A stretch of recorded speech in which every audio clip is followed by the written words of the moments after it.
What if I told you that the Amish are the only Americans truly ready for World War III, and they don't even own a radio?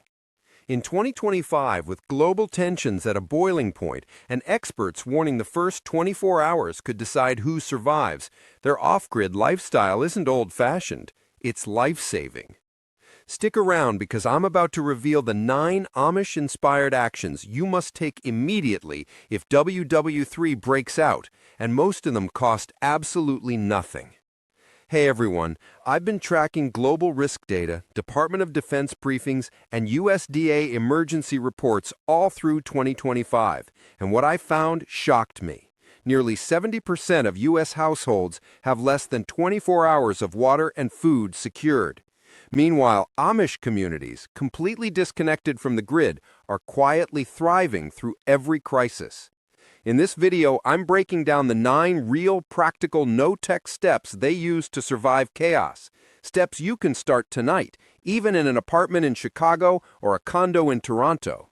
And trust me, you don't want to miss number 5. It's not about stockpiling, it's about people.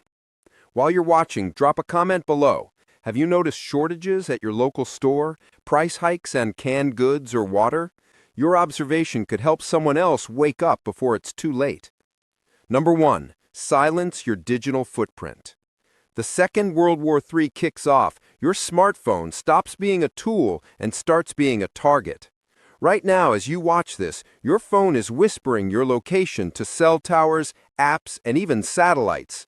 In a real crisis, that signal doesn't just feed ads. It can guide drones, enemy scouts, or desperate looters straight to your door.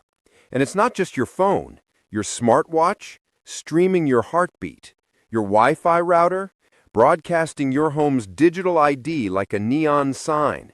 Even your smart fridge, yes, the one that orders milk, can leak your address, power usage, and daily routines. In 2025, the Department of Homeland Security quietly confirmed that household IoT devices are now part of national surveillance vulnerability reports. The Amish have zero exposure here. They've never owned a smartphone, never logged into an app, never left a digital breadcrumb. And that's not primitivism, that's privacy armor. Your move? Go dark fast. Unplug every device you own. Pull the batteries out of tablets, laptops, even wireless earbuds. Wrap your phone in multiple layers of aluminum foil. It creates a Faraday cage that blocks signals. Toss your smart speakers in a metal trash can with the lid closed. Unplug your TV, your gaming console, your Alexa, your Ring doorbell. Don't just turn them off, disconnect them completely. In the first 24 hours of a global conflict, silence isn't golden, it's survival. Every ping, every Wi-Fi handshake, every auto update is a flare in the dark saying, "I'm here." And in a world where information equals power and danger, being invisible might be your only advantage. This isn't paranoia, it's preparation. Because when the grid goes down, the only people who can't be tracked are the ones who never left a trace. Number 2, secure water like a plane community. When the sirens start, the first thing to vanish won't be food, it'll be water. Within hours, stores will be stripped bare, taps may run dry, and municipal systems could fail from cyber attacks or power loss. But here's what most people don't realize. The Amish have never relied on city pipes. For generations, they've pulled clean water straight from the earth, quietly, simply, and reliably. You don't need a well or a farm to copy this. Start right now. Fill every container you own. Pots, pitchers, clean soda bottles, even your bathtub. The CDC's 2025 emergency update recommends storing 1 gallon per person per day, just for drinking and basic hygiene. But go further. Rain barrels under your downspout? That's free, clean water if you cover them. Got a backyard? Dig a small seep hole. Line it with cloth and gravel, and in many areas, groundwater will rise overnight. The Amish often use hand pumps or gravity-fed cisterns, but you can improvise with coffee filters and boiling. And don't forget purification. 2 drops of unscented household bleach per quart kills bacteria. No bleach? Boil water for 1 full minute. 3 minutes at high altitudes. In early 2025, after a cyber attack briefly shut down water systems in 3 Midwest cities, families who'd stored just 48 hours' worth stayed calm while others panicked. Your tap might work today, but in World War III's first day, water becomes more valuable than cash. The Amish know this instinctively. Water isn't a utility, it's life. And securing it quietly without drawing attention is the very first act of self-reliance.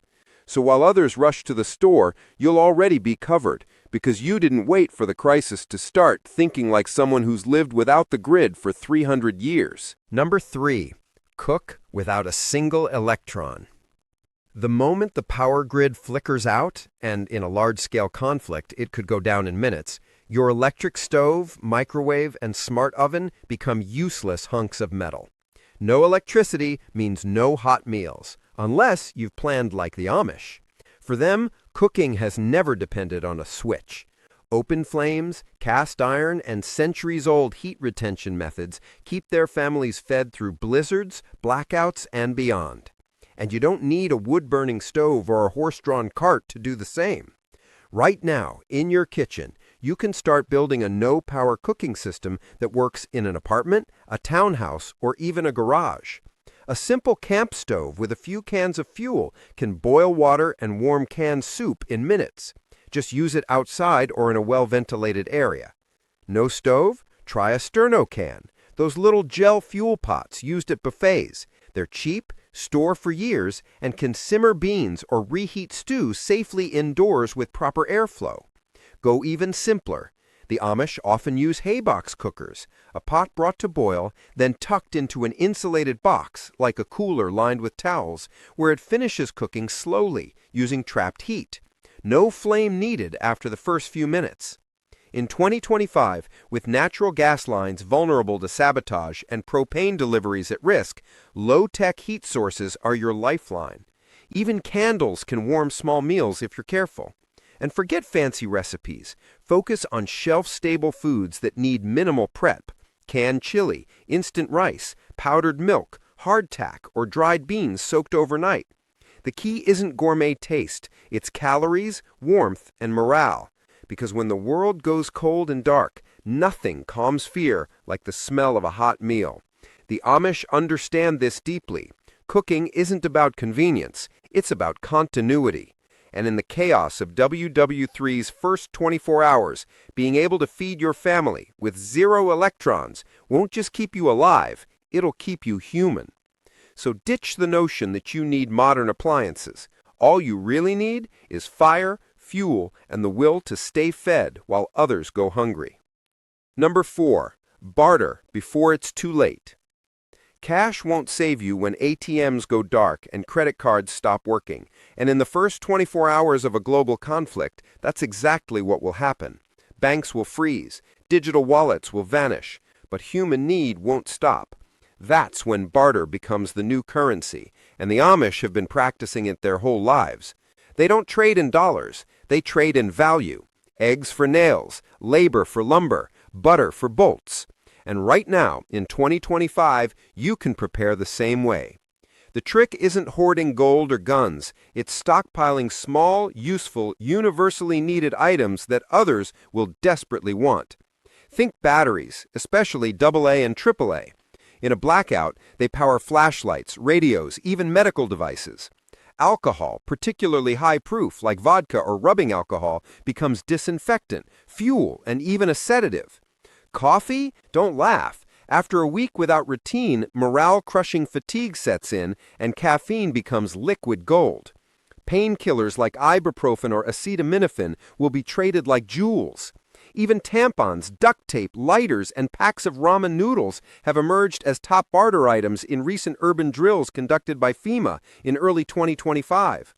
But here's what most preppers miss. Never trade your water, food, or core tools. Those are non-negotiable. Also, avoid revealing your full stockpile. Barter discreetly, quietly, and only with trusted neighbors. The Amish don't haggle in public squares. They trade through quiet handshakes and mutual respect. You should too. And remember, skills are barter too. Can you stitch a wound, purify water, Fix a bike tire? Offer that knowledge instead of goods when you can. It preserves your supplies and builds community trust. In fact, during the 2024 Texas grid failure, the most successful neighborhoods weren't the ones with the biggest bunkers. They were the ones where people quietly exchanged insulin for firewood or babysitting for antibiotics. Bartering isn't about greed, it's about survival through cooperation. So before chaos hits, set aside a trade box, small, wrapped, and hidden. Fill it with high-demand, low-bulk items. Because when the economy collapses for even a day, your ability to trade wisely might be the difference between isolation and alliance. And in WW3's first fragile hours, allies aren't just helpful, they're essential. Number 5. Establish a human chain. When the world fractures, going it alone is the fastest path to failure. The Amish know this better than anyone. They don't wait for government aid or 911 calls. Instead, they activate something called a frolic, an immediate, trusted network of neighbors who show up with tools, hands, and hearts ready to help. In the first 24 hours of a crisis like WW3, this human chain could mean the difference between safety and starvation. You don't need a compound or a militia. You need just 3 to 5 reliable people within walking distance who share skills, supplies, and silence. Think about it. One neighbor might have medical training. Another owns a hand crank radio. Someone else grows vegetables or knows how to purify water. Together, you cover far more ground than any solo prepper ever could. But here's the catch. You can't build this network after the bombs fall. You have to start now. Knock on doors. Share extra garden tomatoes. Offer to watch someone's dog. Build real trust, not just a group chat. In early 2025, community resilience studies from Johns Hopkins showed that neighborhoods with pre-existing social ties recovered 3 times faster from simulated infrastructure collapse than isolated households. And forget texting. Cell networks will likely fail or get jammed.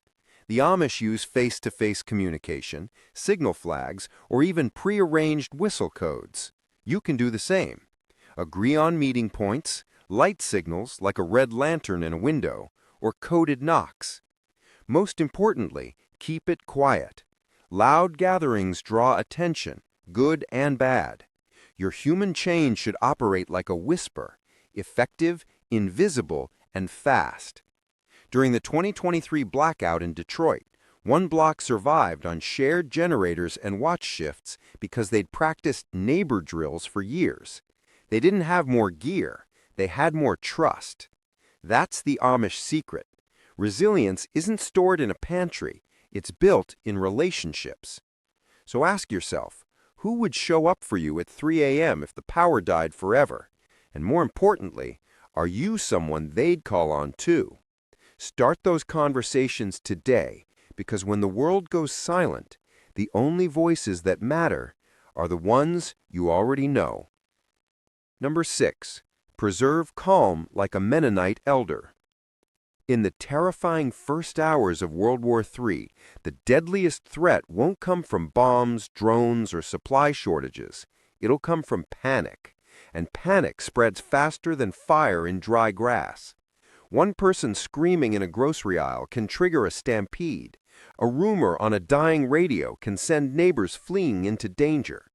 But the Amish and their close cousins, the Mennonites, have spent generations mastering something modern society has forgotten: emotional discipline under pressure. From childhood, they're taught that fear must be met with stillness, not reaction. While the rest of us refresh news feeds until our hands shake, an Amish elder breathes, prays, observes, and acts only when clear-headed. You can borrow this superpower right now. Start with your breath. Inhale slowly for 4 seconds. Hold for 4. Exhale for 6. Do it 3 times. Feels different, right? That's your nervous system stepping off the ledge. In high-stress simulations run by the Red Cross in early 2025, participants who used rhythmic breathing made 47% fewer critical errors during blackout scenarios than those who didn't. Calm isn't passive, it's tactical. It lets you hear distant sirens, notice a neighbor in need, or remember where you stored your water filter. The Amish don't watch 24-hour news. They don't scroll doom feeds. They focus on what they can control: their hands, their home, their next right action. You should too. Mute alerts. Turn off the TV. Keep one trusted source, maybe a battery-powered NOAA radio, and check it only at set times. Fill silence with purpose. Fold laundry, sharpen a knife, organize your pantry. Motion without panic builds confidence. And never underestimate the power of quiet routines. Lighting a candle, boiling water for tea, reading aloud to your kids. These small acts say, we are still here, we are still human. During the 2024 cyber attack on the Northeast power grid, the communities that stayed calm were the ones that avoided looting, shared resources, and kept children from spiraling into terror. That wasn't luck, it was practiced peace. So when the world screams, be the one who breathes. Because in chaos, calm isn't just comforting, it's contagious. And the person who holds her nerve might just hold the group together. Number 7, harvest what's under your feet. When supply chains snap, and in WW3's opening hours, they'll snap fast, the nearest grocery store won't just be empty, it could be dangerous. But while most people stare at bare shelves and despair, the Amish look down, at their feet, at the ground. Because food isn't just in aisles, it's in alleys, backyards, parks, and cracks in the sidewalk. And in 2025, with urban foraging searches up over 200% on Google, more Americans are waking up to the fact that weeds are often superfoods in disguise. Dandelions? Every part is edible. The leaves are richer in iron than spinach. The roots can be roasted like coffee, and flowers make calming tea. Plantain, the broadleaf kind, not the banana, grows beside driveways and soothes insect bites or stomach upset. Clover, chickweed, purslane, they're not invaders. They're free, nutrient-dense groceries growing under your nose. The Amish teach their children plant identification before they learn to read. You don't need to go that far, but you do need a basic guide. Download a trusted foraging app like Picture This or Seek now, while the internet still works. Better yet, print a simple PDF of common edible weeds in your region and stash it in your prep binder. And remember, never eat anything you can't identify with 100% certainty. But once you learn just 5 safe plants, you've added a lifeline. In early 2025, after a simulated food disruption drill in Portland, participants who knew basic urban foraging stretched their stored rations by nearly 2 weeks. Even in cities, nature provides, if you know how to look. Backyard fruit trees, fallen walnuts, rose hips from hedges, even acorns, when properly leached, can supplement calories. And don't forget your own balcony or windowsill. Sprout lentils or wheat berries in a jar for fresh greens in 3 days. The Amish don't wait for trucks to bring food. They harvest daily, quietly, respectfully. They take only what they need and leave the rest to grow. That mindset, seeing abundance instead of scarcity, is your real survival edge. So next time you walk to your mailbox, don't just see weeds, see dinner. Because when the trucks stop running, the earth keeps feeding those who know how to listen. And in the silent war for calories, the quietest harvest might save your life. Number 8. Lockdown light discipline. In the chaos of World War III's first night, something as simple as a flashlight beam through your window could mark you for danger. Light, especially white light, travels far in the dark.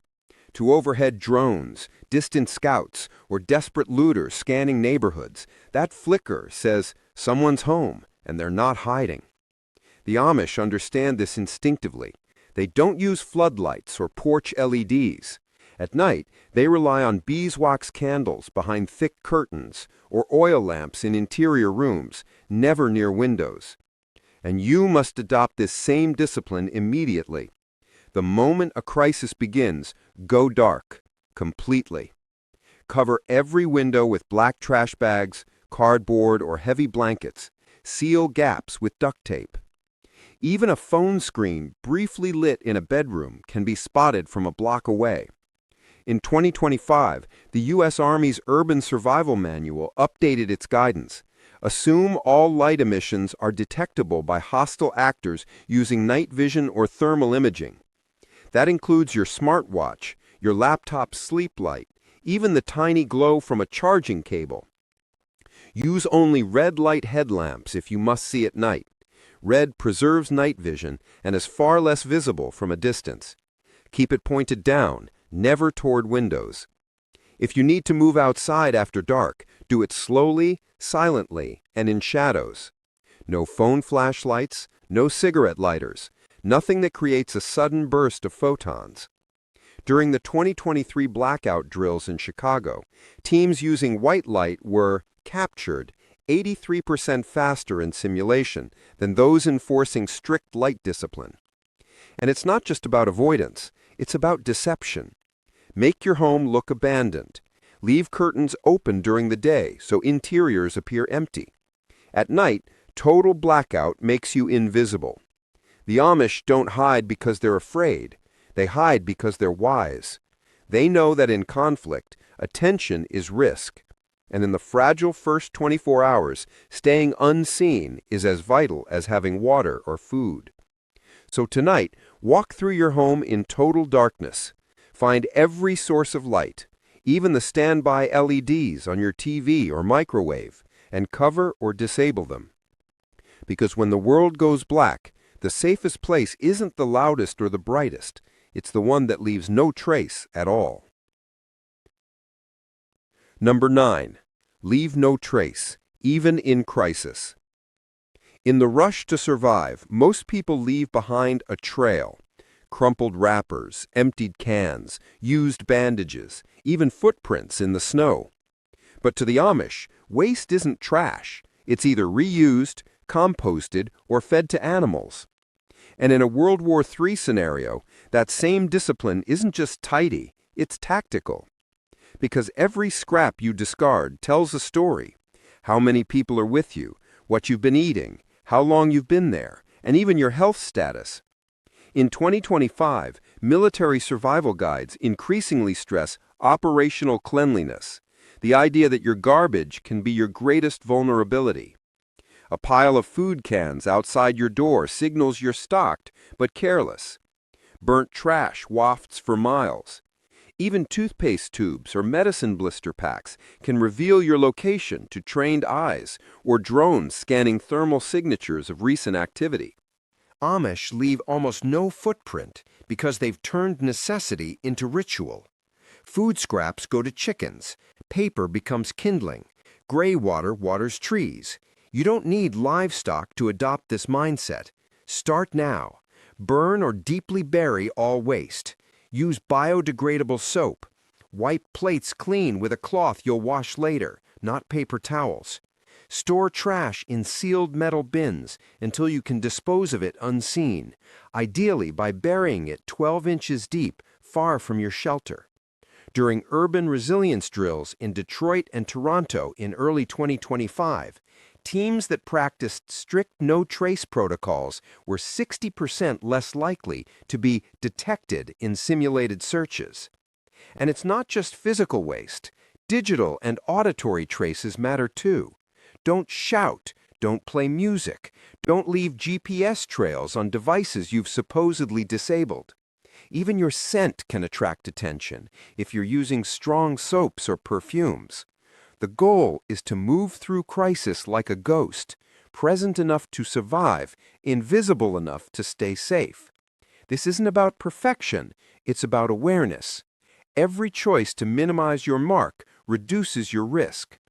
The Amish don't live this way to be extreme. They live this way because they understand a timeless truth. The less you leave behind, the harder you are to find. And in the silent, terrifying hours after global conflict erupts, being hard to find might be the only shield you need. So clean as you go, hide your signs, disappear into your own home. Because survival isn't just about what you keep, it's about what you never let others see. Let's be clear, this isn't about fear-mongering. It's about facing reality with eyes wide open and hands ready to act. The Amish aren't preparing for the end of the world. They're simply living in a way that's immune to its chaos.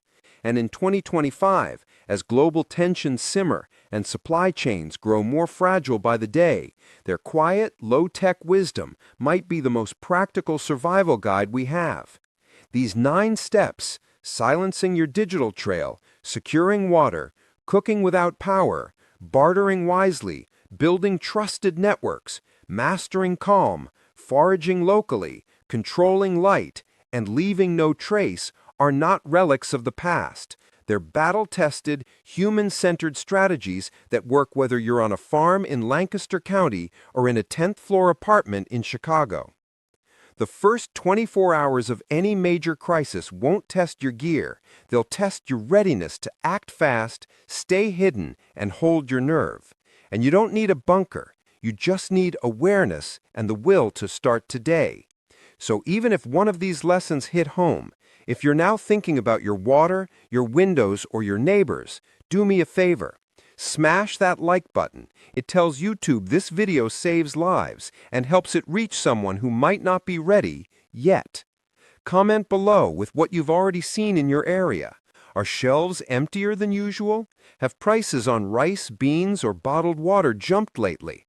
Your real-world observation could be the wake-up call another viewer needs. And subscribe, because next week we're diving into the 3 everyday foods quietly vanishing from U.S. stores in late 2025, and exactly how to stockpile them before panic buying begins. Stay calm, stay quiet, and remember, the most prepared person isn't the one with the most gear, it's the one who acts before it's too late. I'll see you in the next one.